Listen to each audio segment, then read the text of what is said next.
Good morning, students. Welcome back to the e-learning platform of the GS College of Commerce, Wardha. I am Professor Mohammed Kazi. Today, I am going to take the nature and characteristics of taxation. In the earlier videos, we have seen the public finance, whereby we have seen the fundamentals of the public finance. Okay. So, under the fourth unit, there are the chapters like public finance and the nature and characteristic of taxation, and the one more chapter, okay, that is related with the taxable capacity and other the types of taxes, right?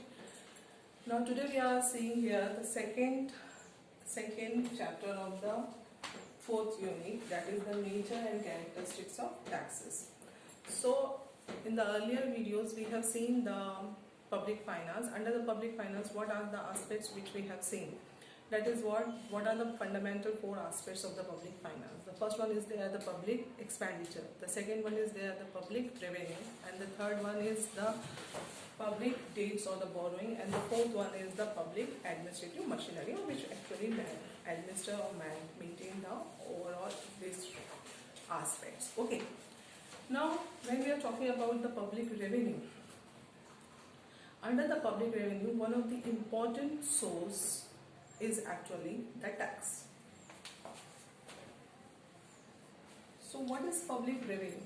Basically, the revenue which is generated by the government. Every government of the world has to collect the taxes, okay, and with the help of the taxes, basically the revenue is generated, and that revenue is utilized for the welfare of the masses or welfare of the society. So in this particular chapter we are going to see the nature and characteristics of taxes, as well as the canons of taxes and the other aspects which are related with this particular chapter. So before that, we will see what is tax. When we are talking about the tax is actually a compulsory payment which is imposed by the government of the country. This tax is actually a compulsory payment which each and every individual has to pay. Each and every individual has to pay. When we are talking about each and every individual, what does it mean? It means that everyone has to pay the taxes, and this particular sentence is in terms of specifically the indirect taxes, whereby every individual pays the tax to the government irrespective of his income.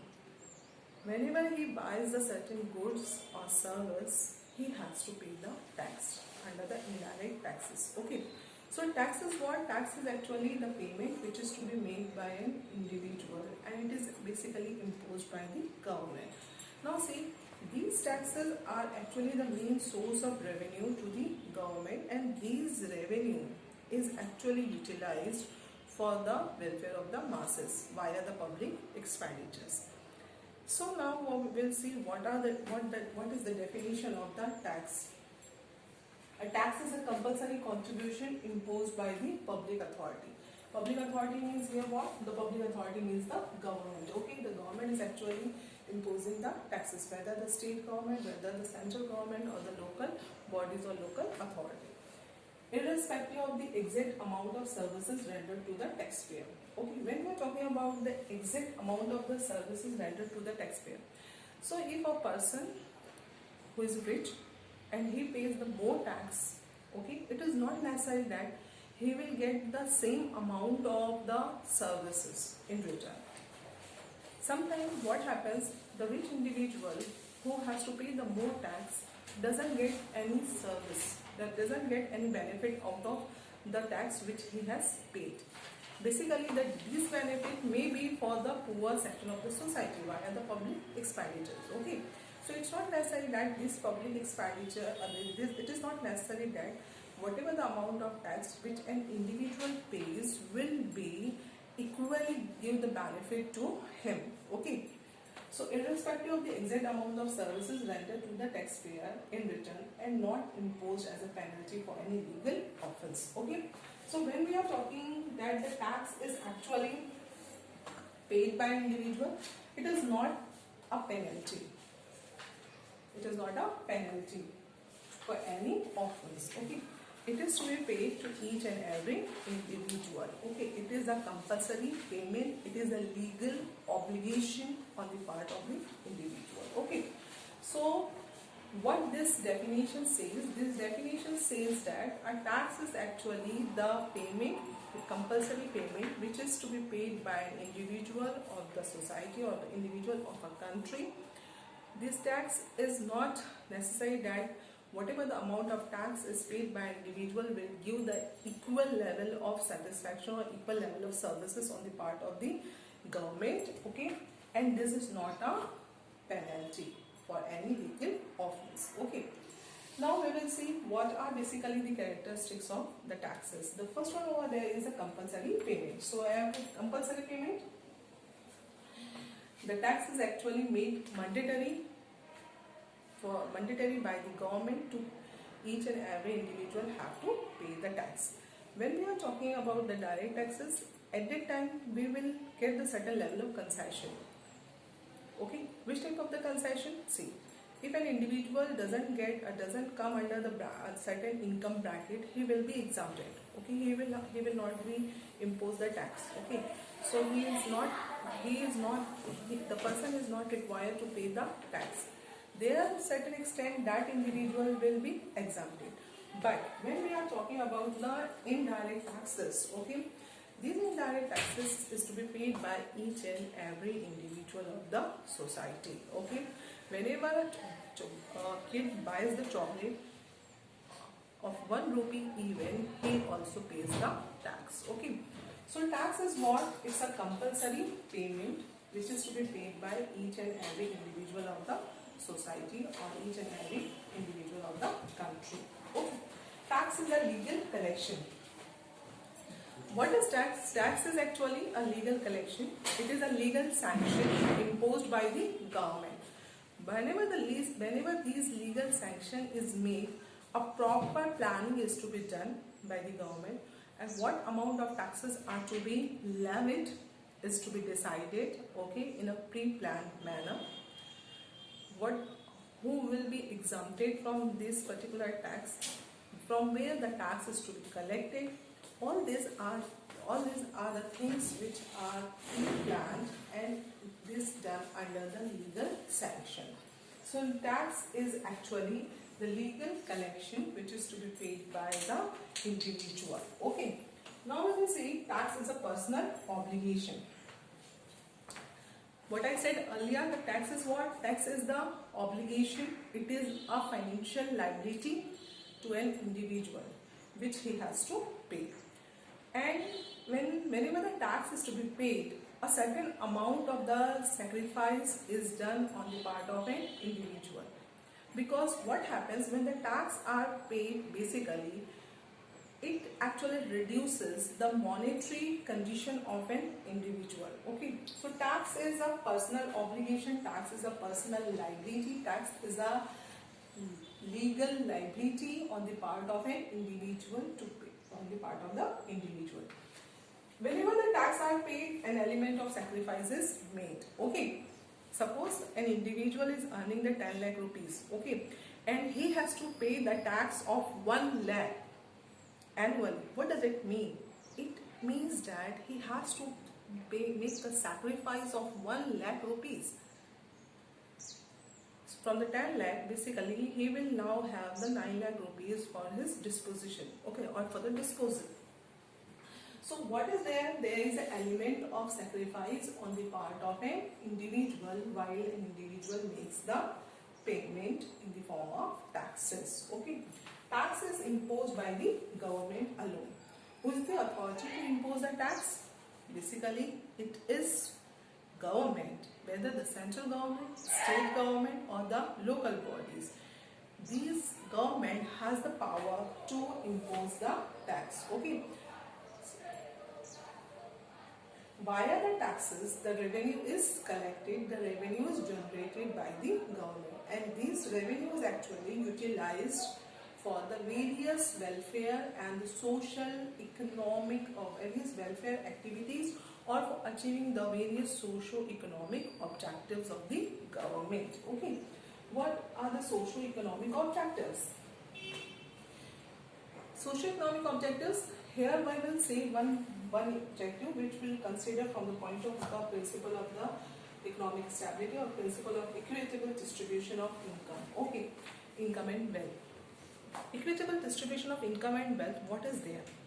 The government is imposing the more tax from the government is charging the more tax to the rich, and via that whatever the tax is collecting, the government is utilizing that for the welfare of the poor masses in the form of the various public expenditures.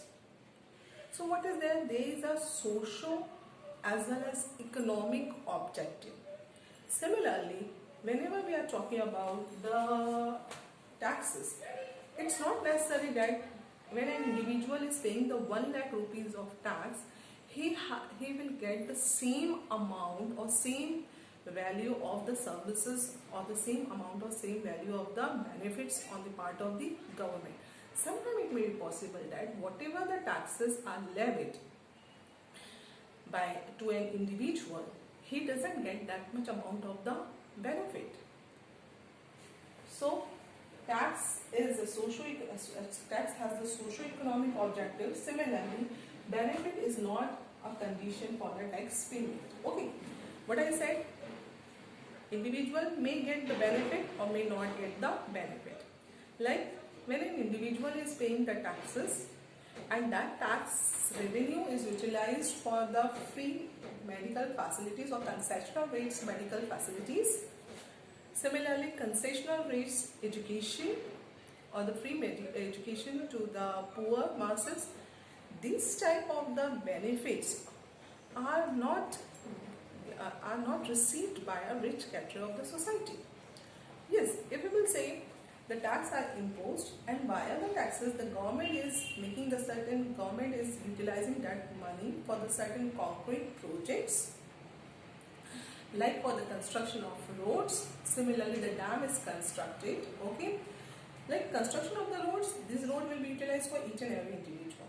So the benefit of the construction of road will be received to both the individual, both type of the individual, whether the rich as well as the poor. Okay, so when we are talking about the public expenditures are made for the construction of the dams, basically the benefit of this will be again for what? The canals are made and the canals are used for the agriculture purpose. The canals are used for the water facility which is to be provided to the local areas or the local people. What is this? Again, the benefit is for the society in general. It's not a specific benefit which is to be received by the taxpayer in terms of the amount which he has paid as a tax. Okay. So what is there? Benefit is not the condition for the tax payment. An individual may get the benefit or may not get the benefit. He may get the benefit lesser than the amount of the payment of the taxes. Okay. So these are the characteristics of the tax. The tax is actually the compulsory payment. It is a legal sanction made by the government, and if the person defied the tax liability, he may be charged for the offence. Okay. Tax is a personal obligation. It is to be paid by the individual. Liability, which is legal liability on the part of an individual. There is an element of sacrifice when the tax is to be paid. Tax is imposed by the government alone, local, central, state government. Okay, it is a revenue. This is actually used for the revenue collection. The socio-economic objectives are there while imposing the taxes. Similarly, benefit is not a condition for the tax payment. Okay, so these are basically the characteristics of the taxes. Now we will see the principles of taxation. This is also called the principle of taxation. This is also called the canons of taxation. Okay. Sometimes it is asked in the exam, the canon of taxation. But what does it mean? It means that the principle of taxes. Okay. So don't be confused with the word canon. Canon is also similar to the principle. So principle of taxation or the canon of taxation. Okay. Now the first one is there, canon of ability. Canon of ability means what? It is related with that the person's capacity to pay the tax or person's ability to pay the tax. As I told earlier, if a poor person is there, he is not having the much income, so he will be exempted from the tax imposition by the government. But when a person is come under the certain brackets, he has to pay the tax. So according to the capacity of an individual and according to the financial capacity of an individual, the tax are to be paid. So what is there? There should be the canon of ability. There is actually the canon of ability. The canon of ability suggests that according to the capacity of an individual, the tax liability is imposed. If a person has the income more than 20 lakh rupees, the tax will be levied accordingly. If a person has the annual income of 2 lakh rupees, he will be exempted from the tax liability. So according to the financial ability or according to the financial capacity of an individual, the tax liability is imposed. Okay. That's why we will say the progressive taxes. The progressive taxes are actually for the benefit of the society. This is actually for the equitable distribution of income and wealth. When we talk about the progressive taxes, as I told earlier in the second video lecture, what is progressive taxes? Whenever the income increases, income slab increases, the rate of taxes also increases, the percentage of tax also increases. So when an individual comes under the bracket of the more money or more money income, he should pay the more taxes. Okay. So what is there? The capacity of an individual to pay the tax. Okay.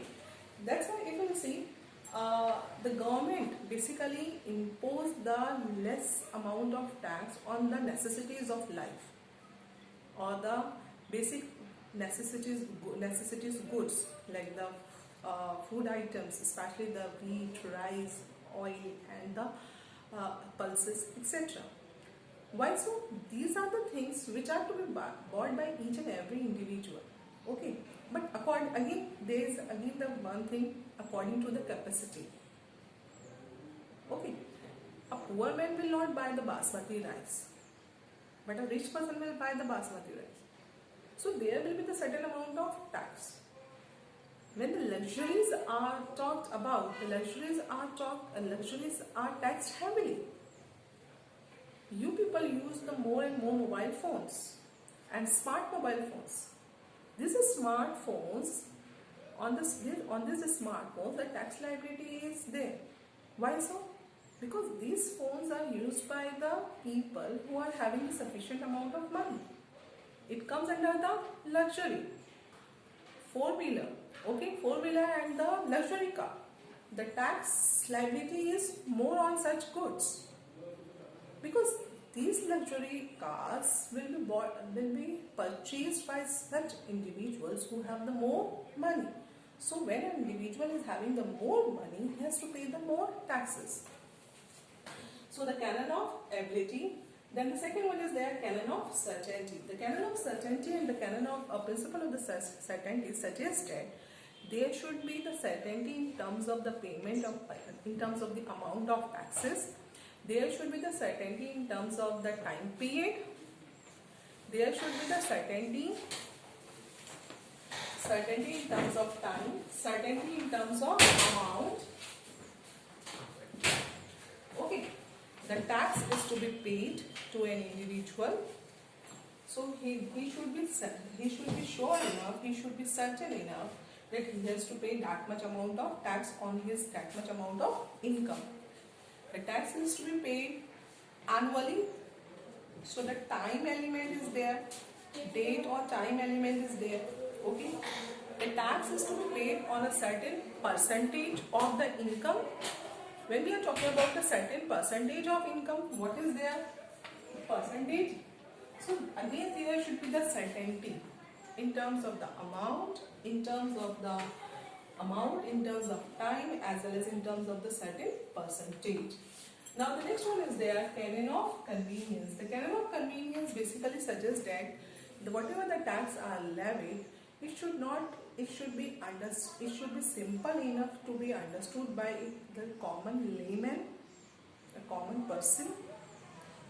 Whenever he has to pay the tax, he should be it should not be complicated enough. It should be easily understood and he should be easily pay the tax. There should be the convenience on the part of the individual to pay the tax as well as the levying authority also. Wherever the levying authority is taking the taxes, it should be convenient for the levying authority as well. So canon of convenience, similarly the canon of economy. When we are talking about the canon of economy, what this canon says? This canon says that for imposing the tax or for collecting the tax, whatever the amount is incurred, it should be more than the amount. It should be less than the amount collected. It means that whatever the expenses which are made for collecting the taxes, these expenses should be minimum. These expenses should be less. There should be the economical expenses. Economical expenses, suppose if you are talking 1 rupee is to be collected, and for collecting the 1 rupee, if the government is incurring the 75 paise, then this will not be the economical way of collecting the taxes. For collecting the 1 rupee, you are incurring the 75 paise, then it's not economical at all. But if for collecting the 1 rupee, the government has to incur only the 20 paise or less than that, then this will be the economical. Okay. So what is there? The principle of economy says that for collecting the taxes, there should be the minimum possible expenses. Okay. These minimum possible expenses are incurred where? These minimum possible expenses are incurred for the payments which is to be made to the tax authority, like the government department who collects the taxes, okay, and the other expenses. Then the canon of elasticity. Canon of elasticity is what? The tax, whatever the tax which are imposed, it should be elastic enough. There, the changes can be made according to the situations. The tax can be increased, the tax can be decreased according to the situations. Okay, now take the example at present.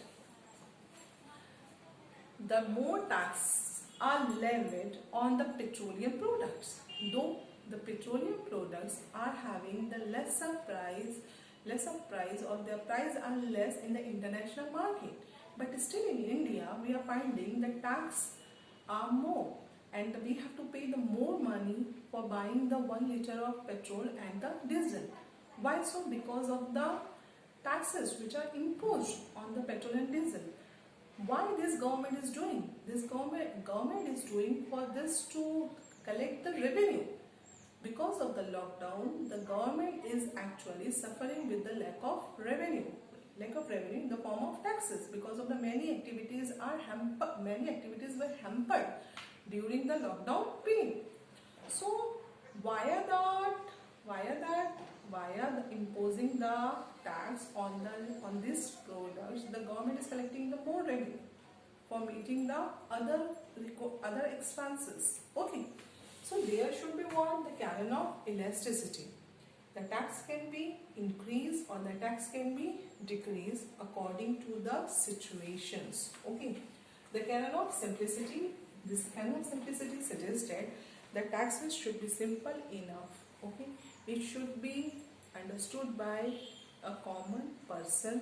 A layman can be easily understand the concept of the payment of taxes. Okay, there should not be the complications. In fact, that's why you will see when we are going to fill the income tax return, the process is made very simple now. Anyone can pay or anyone can file his income tax return. So simplicity element should be there. Then the next one is there canon of productivity.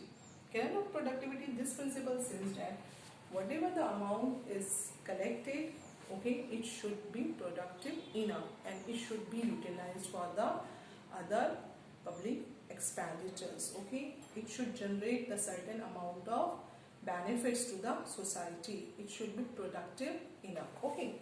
Similarly, the canon of comprehensiveness. Canon of comprehensiveness, this principle or this canon suggests that instead of collecting the revenue or more taxes from the few sources, rather than the sources can be expanded, the sources can be diversified.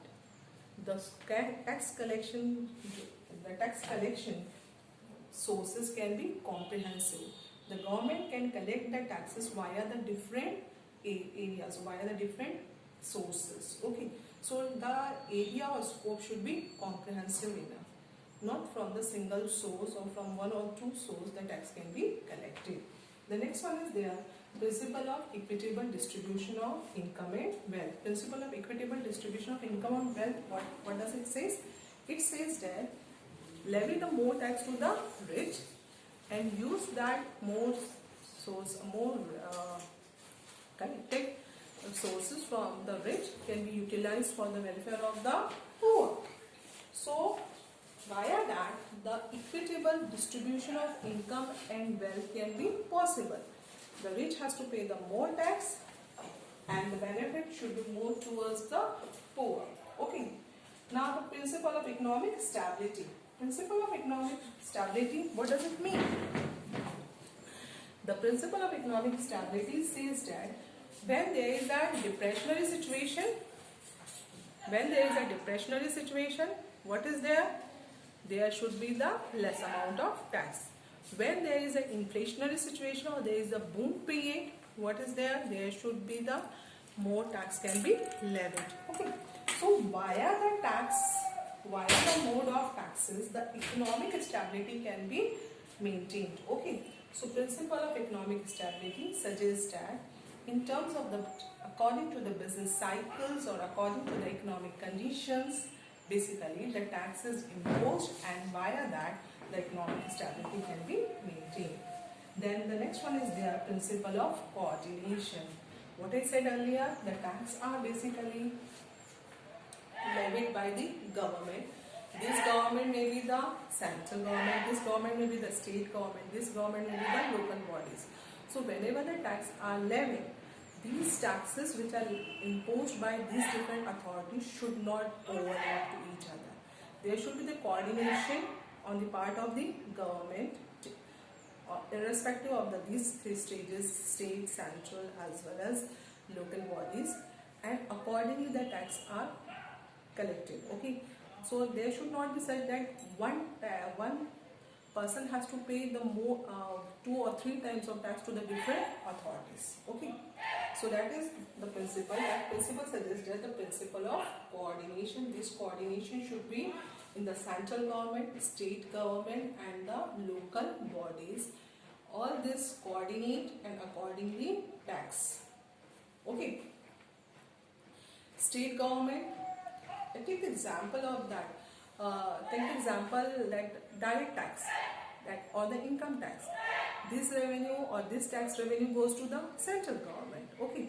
When we are talking about the indirect taxes, that is the VAT, value added taxes, or when we are talking about this GST, the certain portion goes to the state, certain portion goes to the central. Okay, central government. So one type of the tax, but these taxes can be levied in such a manner, there should be the proper coordination and there should not be the overlapping of the taxes which are to be paid by an individual to the multiple authorities. A single tax which is to be paid to the multiple authorities should be there. Okay, so the principle of coordination. So these principles or these canons of taxation suggest a suitable way of collecting the taxes. Okay, we can say a good mechanism to collect the taxes also. Under this heading we can also say the good mechanism or good system to collect the taxes. So for today this is sufficient from my side. Thank you.